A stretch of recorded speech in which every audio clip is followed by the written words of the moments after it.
your podcast and YouTube blog covering the German startup scene with news, interviews, and live events. By the way, Chris, do you have any fancy Thanksgiving traditions? Since I do believe that's your 10th year in New York City, right? Oh, 11. 11th year. Oh, congratulations, man. Any cool traditions there? You know, I was usually invited to a family, but so far the invite hasn't come in 2 days before Thanksgiving, so I'm not gonna talk about it. We will see. But I have Friendsgivings going on. That is cool. By the way, we're going back to the roots. I have done a lot of early podcasts with a cup of peppermint tea, and I'm going back to this. Chris, I do believe we're here for this month in GSA Startups November 2024, and you are the one who takes the lead, right? So let's go. Welcome to our new November 2024 wrap-up with news from the startup and tech entrepreneurship scenes in Germany, Austria, and Switzerland. Our startup news are recorded with me, Chris, in New York City, back from a Europe trip only yesterday. So my mind is all over the place in terms of time. And Joe is joining from Frankfurt officially. Hello, my friend. Hey, how you doing, guys? Today's news cut is November 20th. This month we cut a bit earlier for 3 reasons. Number 1, there are a lot of news. Number 2, our next news will be published shortly before Christmas. So this is then only around 4 weeks away. Everyone is in the final sprint of the year. And 3, due to travel plans. As always, though, all news not included will be in our next news wrap-up. News cycle is picking up considerably. Last month, we plowed through 20 pages of raw, unstructured news we had collected, and now we had 36 pages to go through. And it will be a surprise for you listeners how many of them actually made it into the show. But we needed to cut it seriously, so you can have a brief news overview. First of all, happy Thanksgiving to all of you who celebrate today. We were hinting at it already. For me, I know it has a problematic past and history, but for me, being thankful makes it my most favorite holiday, actually. Yeah, that's something I took with me as a tradition from the US, and it's actually a very great week to kick off Christmas season. Plus, we do on Friday a Thanksgiving turkey here in Germany with my family as well. Let's. There have been a few questions, a few outreaches to us, and so I would like to set our news in perspective a little bit. We're relying on other sources, mostly in Germany here, that we put together and give you a brief overview in 30 minutes or less. That's our goal. We check those sources, and normally sources like friendly Russian news bots does not make the cut. This also means we cannot cover everything, especially in a month where there's a lot of news. We have to drop articles and coverage. Yes, we have a news piece and blog post for us and other sources that contradict each other. This is unfortunately reality, and we're trying to give you a real picture of what is going on rather than a closed worldview, especially in terms of VC numbers, IPO, and M&A volumes. No source ever matches the others. Yes, that is maddening for us as well, right, Chris?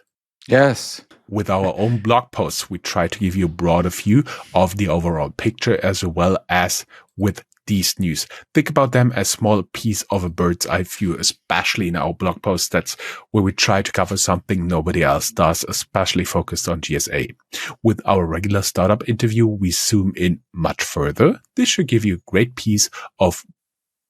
picture of what is going on in the regional startup scene. And our news is just a starting point for all of you who are doing this for professional reasons and are serious about it. That's why we provide a source link. And also, we know around 80% of you out there are listening to this for professional reasons. So, Chris, as always, you are our highlights guy. Yes, that is true. So, also, as always, we saw in the past couple of weeks many significant challenges and breakthroughs in the countries that we covered, Germany, Austria, and Switzerland. About a couple of them, we will talk a bit more in depth. Let me just give you like a very brief overview about some of the highlights. First off, German air taxi pioneer Lilium filed for insolvency, underscoring the funding difficulties in the electric vertical takeoff and landing sector, while Volocopter navigated similar headwinds with a new CFO appointment. We see that fintech giant Solaris is reportedly exploring options to raise funds or sell itself after a sharp decline in user accounts. And we also found more optimistic news. The GSA region saw successes like Vienna's Cubicure achieving a 79 million euro exit, and Berlin-based Quantune raising 135 million euros to develop a wearable device for diabetics.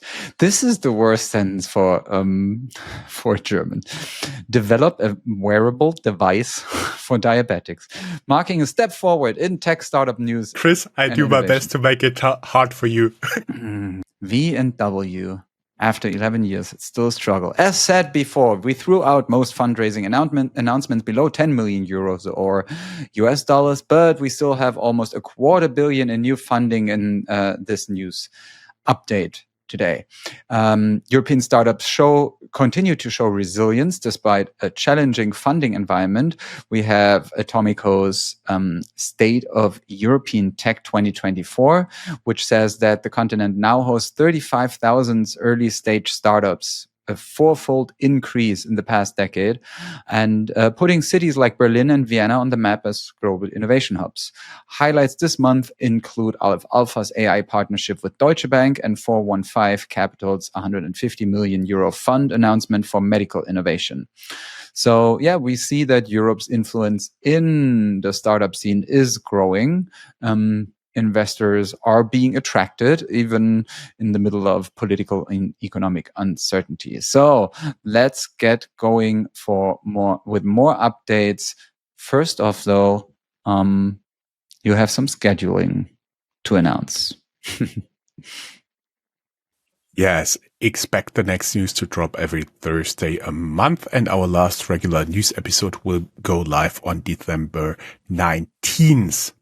We have to take a little break during the holidays and be back around January 9th with the next news going live on January 30th. There are only a few exceptions to this rule.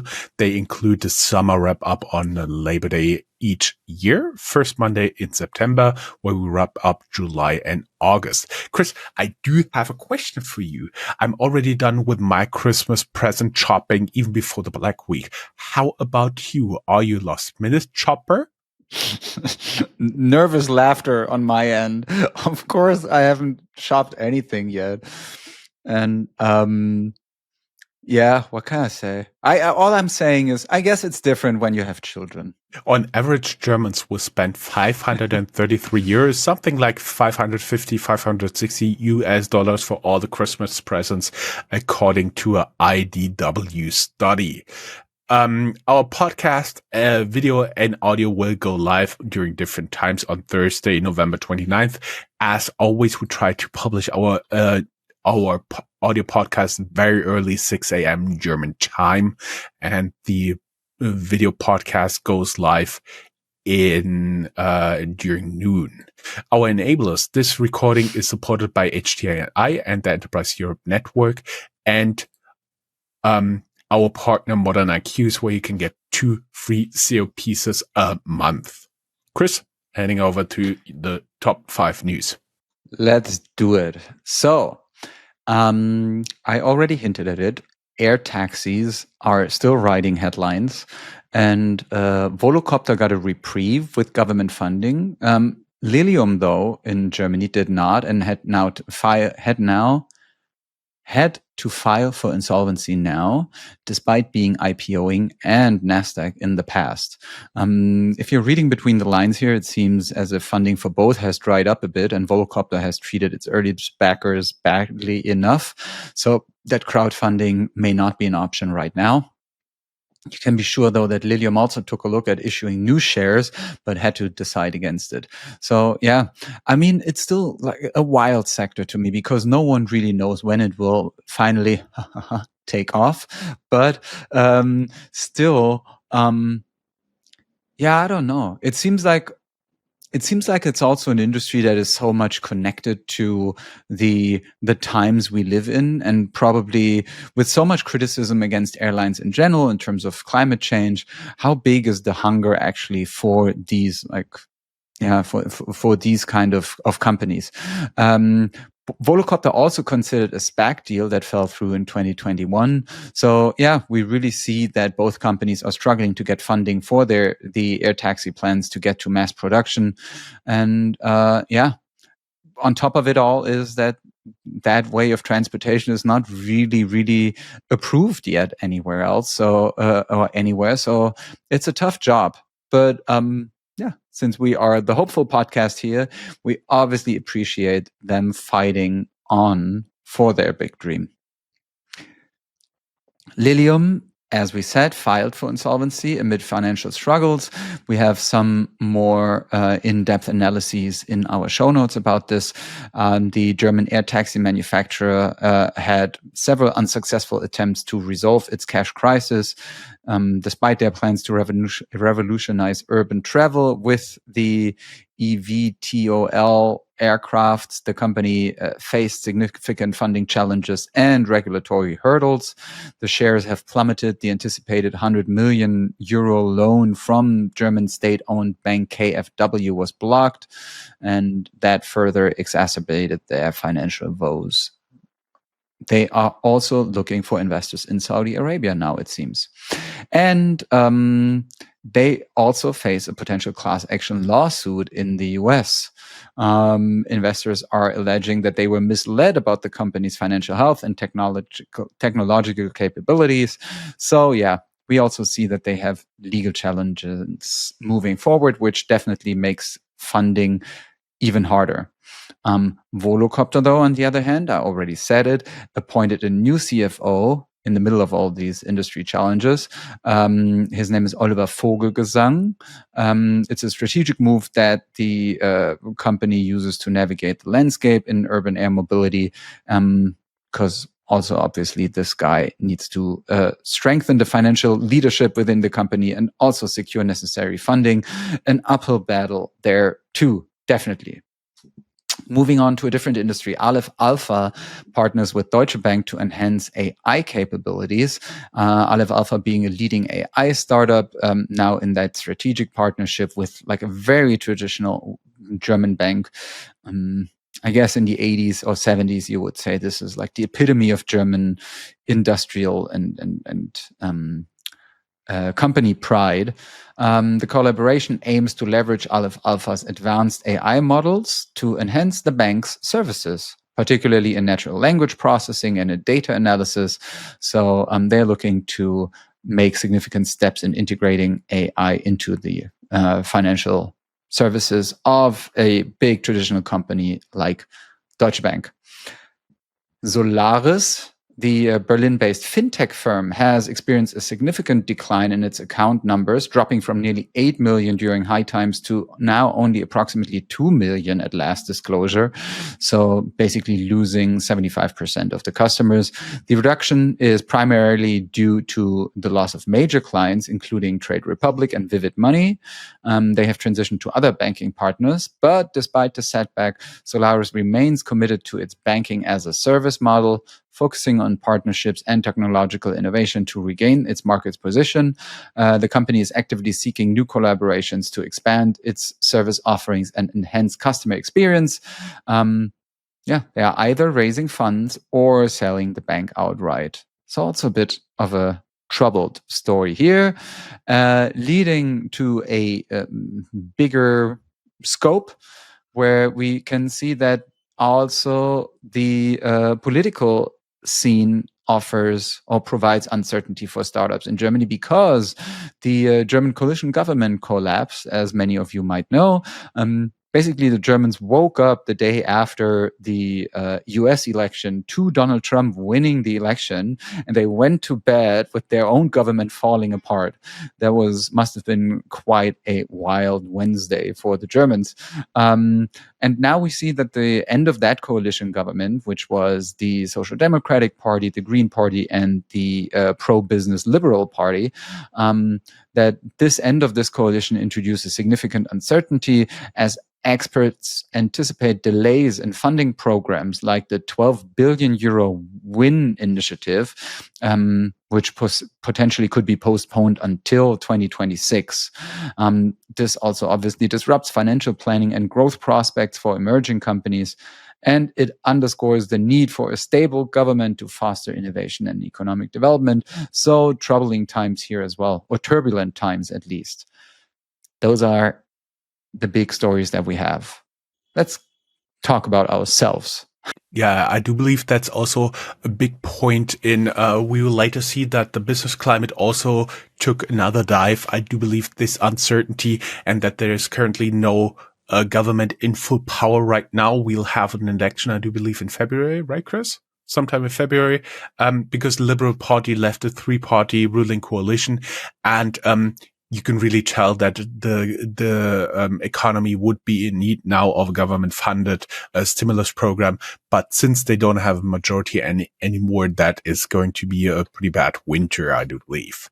Housekeeping and time to brag. We're dissecting Atomico's report State of European Tech 2024.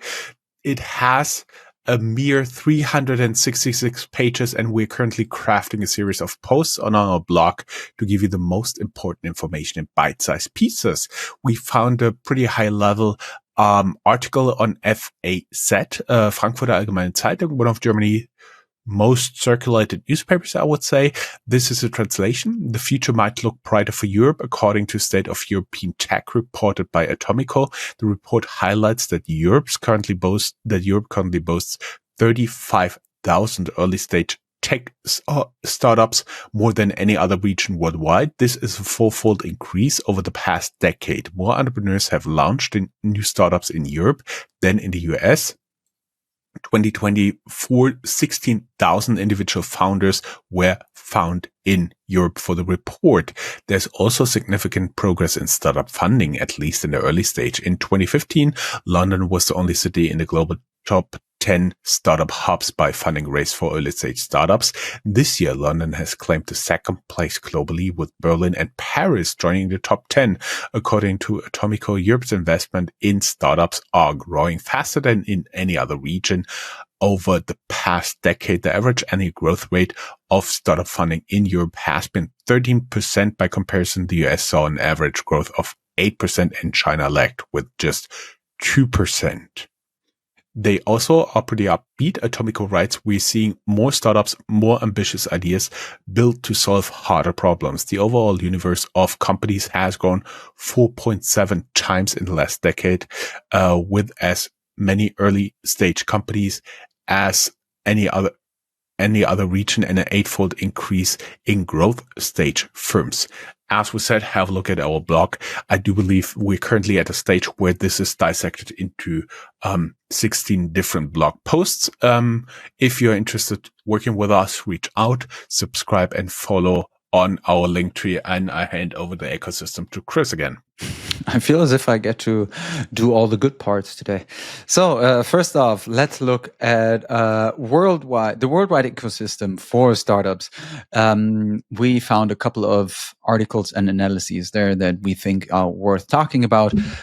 Forbes.com, for example, writes about the question, or asks the question, if the software as a service era might be ending. The article is about rethinking software's role in modern business.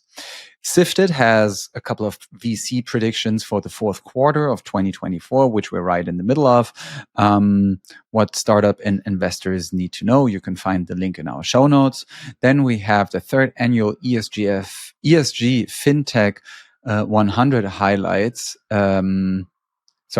the third annual ESG FinTech 100, which highlights innovators transforming sustainability in finance. And we see that global VC investments in impact startups fell by 25%. It's a tough year for sustainable innovation, it seems. And Pioneer's post has a bit more about that. Zooming in on Europe, deep tech opportunities are showing there. Deep tech innovations in Europe hold a 9.3 trillion euro potential, says an article in Trending Topics. Question is, are we ready to unlock it? The European Space Deep Tech Innovation Center is here. An article about this is on startupticker.ch, so in Switzerland. And VC funding for femtech in Europe seems to be going quite well. They hit a record number this year, so women's health innovation seems to be thriving. Zooming even further in, Germany. Munich is becoming Europe's hub for investor education, shaping the future of funding, says vcmagazin.de. Germany's economic advisors predict a challenging year ahead. The question remains is if startups can weather the storm. So, the German economic outlook still being rather grim, and the German economy in general having much more trouble than other industrialized Western countries. We may add that this forecast is from the Economic Advisor Council of the German federal government. So yeah, smartest people we have for these questions, probably, apart from you. Related to this is also the Ifo Business Climate Index that we talk about in each of our shows. Sentiment there is that companies in Germany feel even heavier. So the outlook has become gloomier, and the index fell to 85.7 points, down from 86.5 points in October. German startup formation declines, so meaning fewer startups are founded in Germany right now. Question is, what can rejuvenate the ecosystem in 2025, says Handelsblatt.com. Business Insider has an article in which experts predict a surge in IPOs for next year. So, where they raise the question. So question is, are startups ready to go public? Tech parks in Germany are the subject of an article on transcript.de, and their need to have their own ecosystem. So to thrive. We see that unicorn sightings dwindle as market valuations adjust, says FAZ, so the biggest conservative newspaper in Germany. Question there that they raise is if the startup bubble might be deflating. And in Lower Saxony, Germany is getting into the weed business. The first legal cannabis distribution begins there. And everyone is wondering, so it's pretty heavily regulated, but everyone is wondering whether this can become a relevant business. So then after the cannabis, I will just say this. And that's it for the ecosystem. Now you can move on and talk about some of the most important hubs and what's going on in specific cities in Germany. Mm-hmm. Talked about highlighting some hidden gems here. Frankfurt Rhein-Main Scavenger AI has already made significant headlines here. They've been also guests with us, and they land some major clients for its innovative software. Learn more at brutkasten.com or in the interview from us. Ivoca raises £200 million funding with German headquarters in Frankfurt to support small businesses with flexible financing. So that means they're headquartered in London and their German headquarters is in Frankfurt. SME get a boost. The company has 400 employees spread across London and Frankfurt. Emma Mattresses, yes, known from our interviews. UK regulators use Emma Mattress startup for misleading marketing transparency. in advertising is under scrutiny there.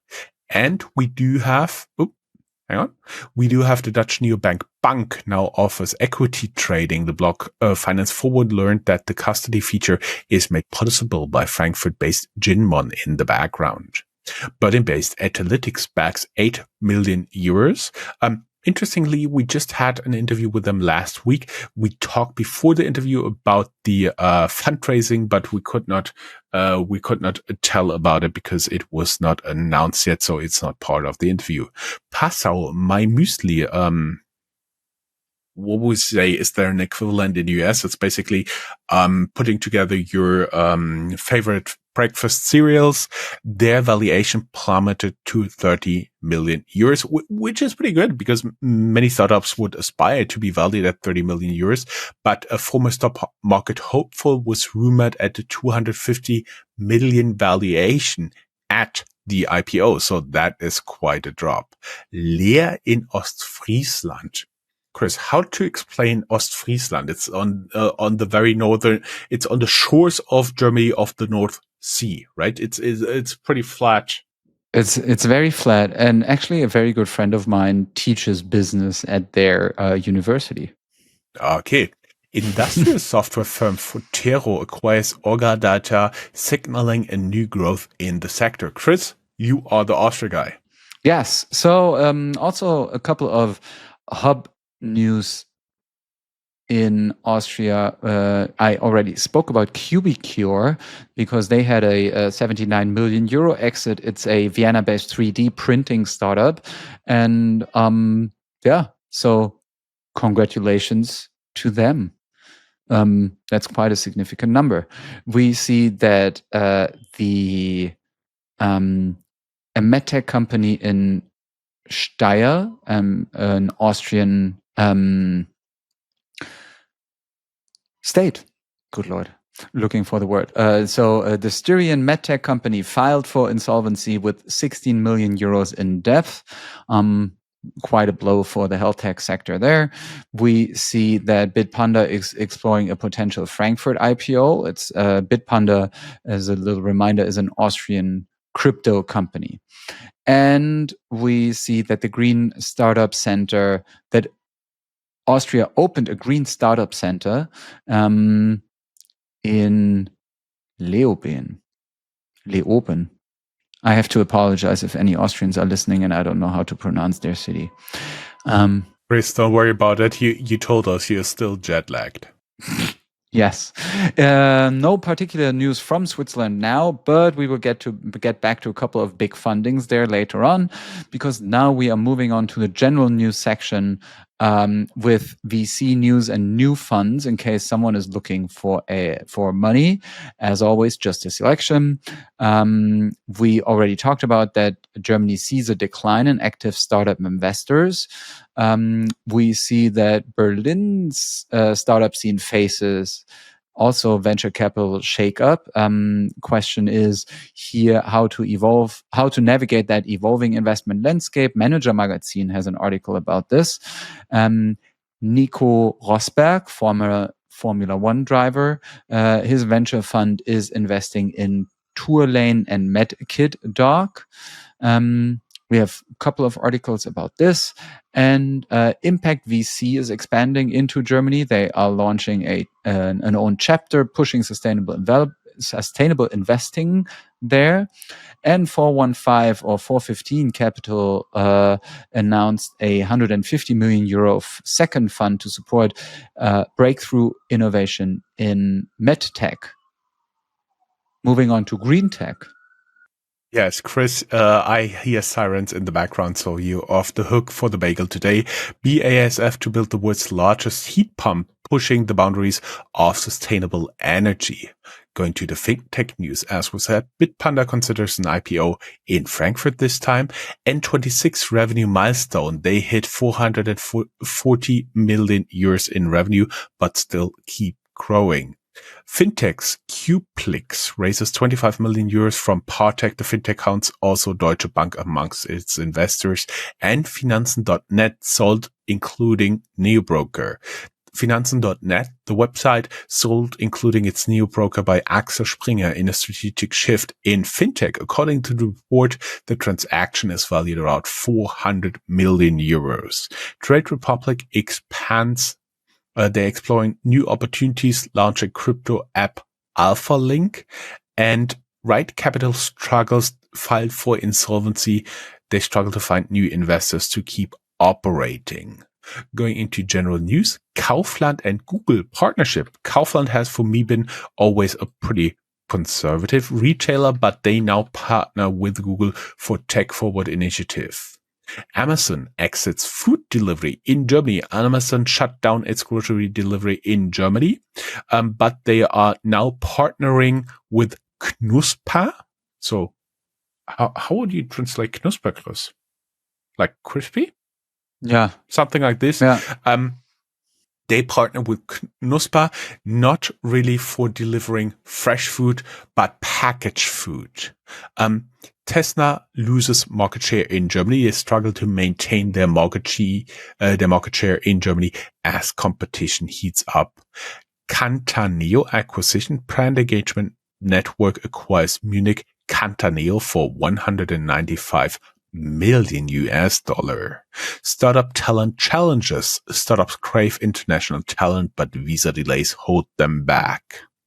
German court rules Facebook users affected by data breach are eligible for compensation, but in Germany that won't be that much. Related to that, Meta's 797 million euro fine from the EU for antitrust violations. Big tech, bigger consequences. Volkswagen partners with Rivian. They bet $5.8 billion on a Rivian partnership to enhance software capabilities. Volkswagen has been quite in the news because they are doing pretty bad, and hopefully their bet will work. Accessible e-commerce giant iAble proves accessible online stores drive revenue. Inclusion wins, and B2B SaaS rising stars. Sifted ranks Europe's top B2B SaaS startups for 2024. Who is climbing the charts? There are 9 startups from Berlin, 2 each from Vienna and Munich. There's 1 startup from Zurich, Düsseldorf, Dresden, Kiel, and Stuttgart. Going a little bit into die schöpferische Zerstörung, the creative destruction. No insolvency, but cutting headcount here. Personius layoffs. They lay off 115 employees. Green energy hydrogen startup HH2E files for insolvency. EV supplier Quantron files for insolvency. And Lift Heroes. Lift Hero, they are an elevator startup. They file for insolvency. Aufzugshelden is it called in Germany. Another tough chapter in the book of a hardware startup. Chris, you want to do the high notes, right? More like tragic heroes, I guess. So successful fundraisings and exits, as always, just a small selection. Now, basically, our threshold has become 10 million euros, Swiss francs, or US dollars or more. So let me just gallop through a couple of them. Monte Rosa Therapeutics inks a $1 billion deal with Novartis. They are working on targeted protein degradation. And Chris, one reason this didn't make it into the headlines or into our overall count, this is potentially worth 1 billion. That's why it is there. But yes. Good clarification. Alentis Therapeutics secures $181 million in Series D funding, a biotech company. The exploration company raises $160 million for reusable spacecraft development. Berlin's Quantun secures 135 million euros to develop a wearable for diabetics. Blacklane attracts Saudi Arabia's PIF in its latest funding round worth 60 million euros, working on global expansion there. AI-Gnostics raises $34 million in a Series B to advanced AI-powered pathology. Ocean Loop gains backing from the European Investment Bank EIB, advancing sustainable aquaculture. Tourlane raises 25 million euros as Sequoia keeps faith in travel startups. Question here is if the whole industry might be rebounding. So the industry being travel tech. Local Stack secures $25 million to advance its cloud developer platform. KLIM secures 22 million euros to expand its regenerative farming platform globally. Agriculture here meeting innovation, I'd say. Zurich-based fintech Wyden, WYDEN, secures $16.9 million to fuel global growth. They are a company working in wealth management. Media Air lends 12 million euros to scale its AI-driven medical imaging solutions. HTGF also 12 million euros to finance as a financing round for to advance AI-driven medical imaging solutions. Dunia AI secures $11.5 million to revolutionize data analytics. Tozero, I guess, raises 11 million euros in seed funding to revolutionize battery recycling. A huge problem in the future of mobility, I'd say. Validation Cloud raises $10 million to enhance blockchain infrastructure. Big XYT gets 10 million euros in funding. It's a German data analytics firm in order to come up with smarter insights. So it's an analytics company. Validation Cloud secures another $10 million to scale blockchain infrastructure. And Deutsche Bank invests in Qplix, QPLIX, in order to innovate wealth management platforms. And that's all I got for you for the fundraisings and exits. Is that it? That's it. I do believe that's a wrap, man. We do have a few articles stay ahead of the curve. Plus, as I said, we have an upcoming series of more than 10 blog posts for the Atomico survey. So stay tuned, everybody. Keep safe and enjoy your Christmas time. We will be back shortly before Christmas. Plus, I did send out today's email for participation in the FinTech review. So that will be also coming along shortly before the holidays. Thank you, everybody. Chris, it was a pleasure as always to work with you. Thank you. Once again, happy Thanksgiving. Tschüss. Have a good day, guys. Bye-bye.